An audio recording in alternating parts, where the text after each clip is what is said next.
문재인 대통령이 29일 문재인 정부 국민청원의 마지막 답변자로 나서 청와대 대통령 집무실 이전과 이명박 전 대통령 사면 반대에 대한 입장을 밝혔습니다. 문 대통령이 국민청원에 직접 답변에 나선 것은 지난 취임 4주년 특별답변 이후 두 번째입니다.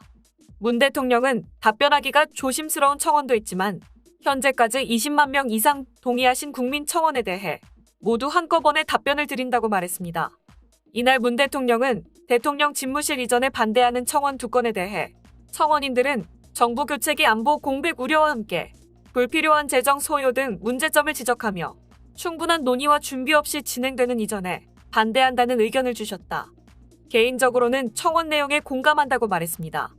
이어 원래 공약한 광화문 이전이 어렵다면 그런데도 많은 비용을 들여 광화문 아닌 다른 곳으로 꼭 이전해야 하는지 이전한다 해도 국방부 청사가 가장 적절한 곳인지 모르겠다라며 안보가 엄중해지는 시기 국방부와 합참, 외교부 장관 공관 등을 연쇄 이전하는 방식으로 추진하는 것이 맞는지 의문이라는 생각을 한다고 직접적으로 우려를 표했습니다.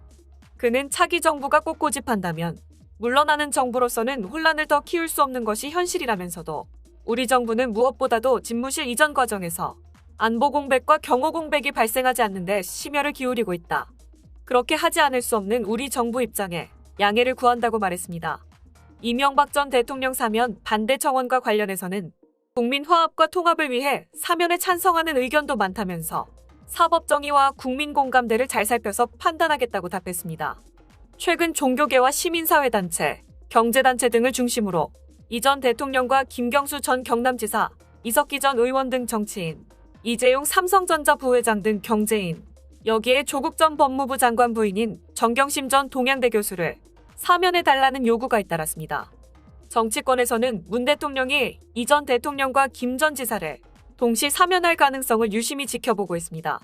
청와대 안팎에서는 내달 3일 문 대통령이 마지막으로 주재하는 국무회의가 예정된 만큼 그 전날까지는 사면 단행 여부를 결심하지 않겠느냐는 관측도 나옵니다.